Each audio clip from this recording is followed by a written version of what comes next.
Fungal infection, তেল চিটচিটে ত্বক, রোদে পোড়া কালো দাগ, মেজতা বা মুখ লাল হয়ে যাওয়া এবং স্কিন খুব ডাল এবং প্রাণহীন দেখানো, এই সব কিছু বাংলাদেশে গরমে কমন ত্বকের সমস্যা। এত ত্বকের ধরনে এত সমস্যা দেখা দেয় বাংলাদেশে গরমে। সেখান থেকে 5টি সব থেকে কমন সমস্যা নিয়ে আজকে আমি আলোচনা করব এবং সেই সাথে বলবো আপনার স্কিন কেয়ার রুটিনটি কেমন হওয়া উচিত এই সমস্যাগুলোকে প্রতিরোধ করার জন্য এবং যদি সমস্যা দেখাই দিয়ে থাকে তাহলে সেগুলোকে দূর করার জন্য। তাহলে ভিডিও শেষ পর্যন্ত আমার সাথেই থাকুন। হ্যালো, আমি সারা বলছি সারাস কোয়েস থেকে। আমি আপনাদের ত্বক, চুল, মেকআপ বিষয়ক সমস্যার সমাধান দেওয়ার চেষ্টা করি আমার রিসার্চ ও নলেজ থেকে। যদি আপনারা তাতে আগ্রহী হয়ে থাকেন তাহলে আমার চ্যানেলটিকে সাবস্ক্রাইব করুন এবং বেল আইকনটিতে ক্লিক করুন যেন আমার পরবর্তী ভিডিওগুলো আপনাদের মিস না হয়। এছাড়া আপনার চাইলে আমাকে ফেসবুক, ইনস্টাগ্রামে ফলো করতে পারেন। সেখানে আমি ছোট ছোট বিউটি টিপস দেওয়ার চেষ্টা করি।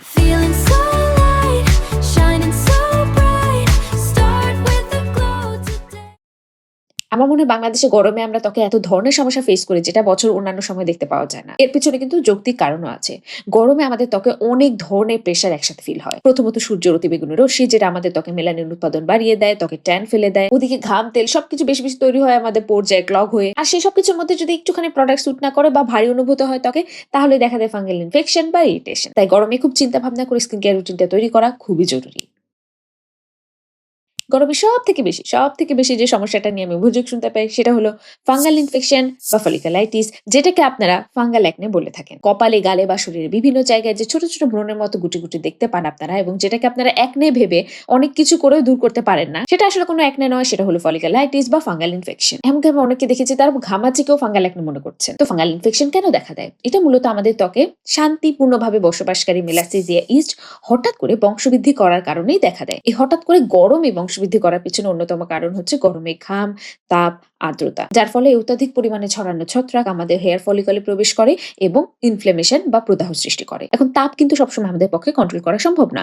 আমরা যেটা কন্ট্রোল করতে পারি আমাদের স্কিন কেয়ার রুটিন। তো আপনার খেয়াল রাখতে হবে আপনার স্কিন কেয়ার রুটিনে কোনো প্রোডাক্ট বা উপাদান এই মেলাসিজিয়া ইস্ট বেড়ে যাওয়ার পিছনে ভূমিকা রাখছে কিনা। কিভাবে বুঝবেন? ভারী ক্রিম, ঘন সেরাম বা তেলযুক্ত প্রোডাক্ট আমাদের ত্বকের উপরিভাগে একটা অক্লুসিভ লেয়ার বা বায়ুরোধী স্তর তৈরি করে। এই স্তরটা আমাদের ত্বকের তাপ এবং আর্দ্রতা ধরে রাখতে সাহায্য করে। বছরের বাকি সময় যে জিনিসটা আসলে খুব ভালো আমাদের ত্বকের জন্য, ঠিক এই অতিরিক্ত গরমের সময় এটা উল্টো কাজ করে। অর্থাৎ এই পরিবেশে মেলাসিজিয়া ইস্ট অনেক বেশি পরিমাণে বংশবৃদ্ধি করতে পারে। তো অক্লুসিভ যুক্ত প্রোডাক্ট এবং ভারী সানস্ক্রিন, এই দুটোর কারণে আপনার ফলিকুলাইটিস বা ইনফ্লেমেশন দেখা দিতে পারে।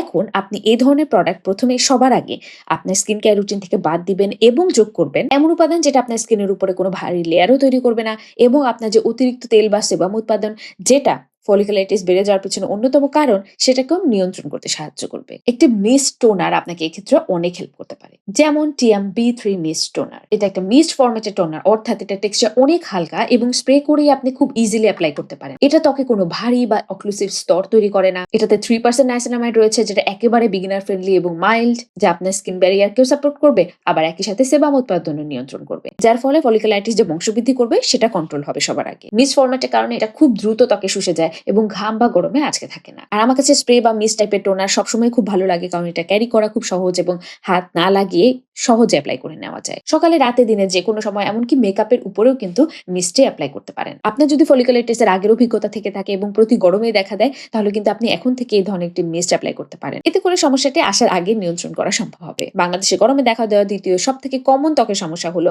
বড় হয়ে যাওয়া পোর এবং তেলতেলে ভাব। আচ্ছা, গরম আসলেই কেন মনে হয় যে আমাদের পোরগুলো একটু বেশি বড় দেখাচ্ছে বা ত্বক বারবার ধোয়ার পরেও তেলতেলে হয়ে যাচ্ছে নিমিশেই? আর আপনি কি জানেন যে এই দুটি সমস্যা একটি আরেকটির সাথে সম্পর্কিত? গরমে যখন তাপমাত্রা বেড়ে যায় তখন আমাদের ত্বকের যে সাবেশিয়াস গ্ল্যান্ড, যেটা মূলত তেল উৎপাদন করে, সেটা অনেক বেশি সক্রিয় হয়ে পড়ে। এই কারণে স্বাভাবিকের তুলনায় বেশি তেল উৎপাদন করা শুরু করে এবং আমাদের ত্বকের পোর বড় দেখানোর পিছনে অন্যতম কারণ হচ্ছে এই পোরের ভিতরে আটকে থাকা অতিরিক্ত তেল বা সেবাম। আর এই সমস্যা সমাধানের জন্য যে উপাদানের উপরে সব থেকে বেশি রিসার্চ করা হয়েছে সেটা হলো নাইসিনামাইড। এই কারণে ঘুরে ফিরে আমি আসলে নাইসিনামাইড সাজেস্ট করি এই সময়। যদিও বেশিরভাগ গবেষণা করা হয়েছে 2 to 5% এর উপরে, কিন্তু আমাদের দেশে যে পরিমাণে অত্যধিক গরম পড়ে এবং অতিরিক্ত তৈলাক্ত বা তৈলাক্ত ত্বকের অধিকারীরা যে ধরনের সমস্যা ফেস করেন, তাদের অনেকের জন্যই সব থেকে বেশি কার্যকর পার্সেন্টেজ হয়ে থাকে 10% নাইসিনামাইড। তাই বড় হয়ে যাওয়া পোর এবং তেলতেলে ত্বক, এই দুটি সমস্যা একসাথে সমাধানের জন্য আমি সাজেস্ট করব TMVitaB3 সো সেরাম। এতে 10% নাইসিনামাইড রয়েছে, যেটা মূলত আমাদের ত্বকে অতিরিক্ত তেল উৎপাদন নিয়ন্ত্রণ করতে সাহায্য করবে।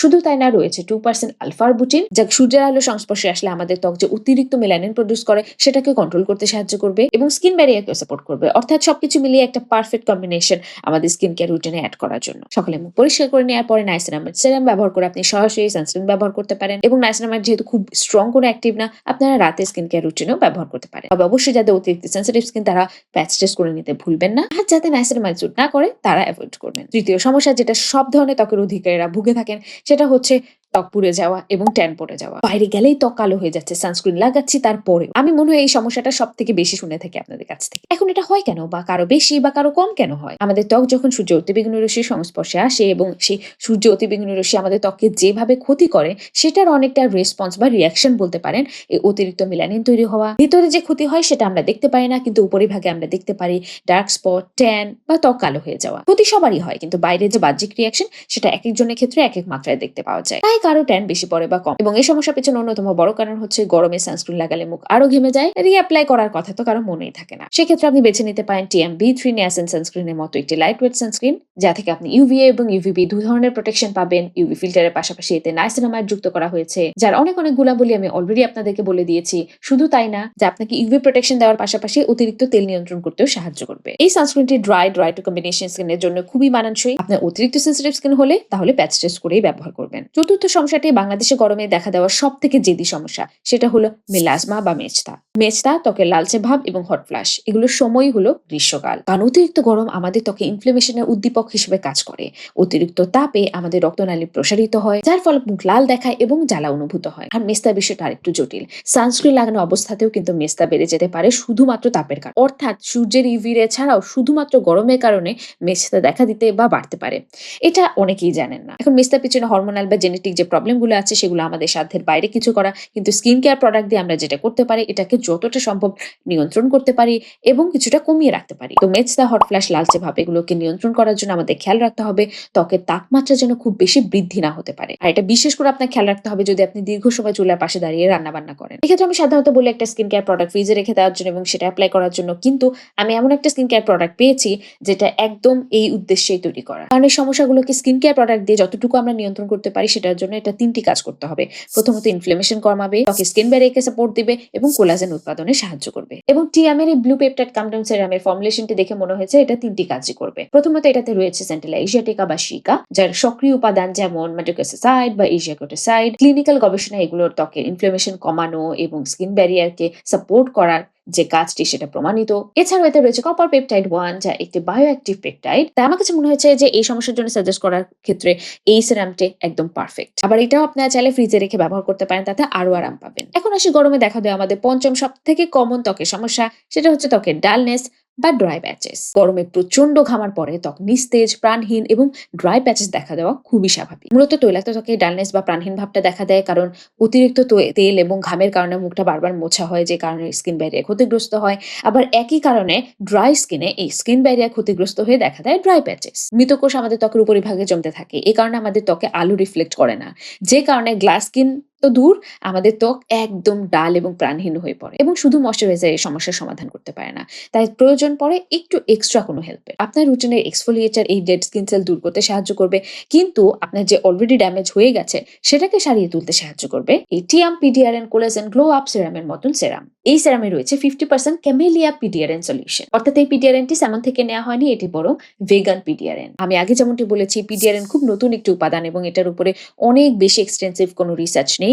এটাকে মূলত হাইড্রেটিং উপাদান হিসেবে আমি গণ্য করি, কিন্তু এটার পাশাপাশি এই সেরামটি আমার ভালো লাগার অন্যতম কারণ হচ্ছে এতে রয়েছে লো মলিকুলার ওয়েটের হাইড্রোলাইজ কোলাজেন। কারণ আগে কোলাজেন গুলো মলিকুলার ওয়েট এত বেশি ছিল যে আমাদের ত্বক ভেদ করে ভিতরে প্রবেশ করতে পারতো না, আর এই লো মলিকুলার ওয়েটের যে কোলাজেন সেগুলো তুলনামূলকভাবে আমাদের ত্বকের গভীরে প্রবেশ করতে পারে এবং উপকার করতে পারে। এই সেরামের টেক্সচারটা একটু আলাদা, গোলাপি একদম জেলি ক্যাপসুলের মতো, লাগালে মনে হয় ত্বকে একদম গলে যাচ্ছে এবং খুব সিল্কি একটা ফিনিশ দেয়। এই সেরামে থাকা উপাদান এবং ফর্মুলেশন অনুযায়ী এটা আপনারা সকালে এবং রাতে যে কোনো স্কিন কেয়ার রুটিনে ব্যবহার করতে পারবেন। আর আজকে দেখানো সবগুলো প্রোডাক্ট আপনারা পেয়ে যাবেন স্কিন রিভাইভ পেজে এবং ওয়েবসাইটে। স্কিন রিভিউয়ার বাংলাদেশে টিএম-এর অথরাইজড সেলার, যেটা টিএম-এর অফিসিয়াল ওয়েবসাইট থেকে নিশ্চিত হতে পারবেন এবং সেই সাথে আপনাদেরকে আরেকটু নিশ্চিত করার জন্য তাদের শেয়ার করা ডকুমেন্টগুলো আমি আপনাদেরকে দেখিয়ে দিচ্ছি। এখন খুবই গুরুত্বপূর্ণ একটি কথা, এই সবগুলো প্রোডাক্ট কিন্তু আপনার রুটিনে একসাথে যোগ করার কোনো প্রয়োজন নেই।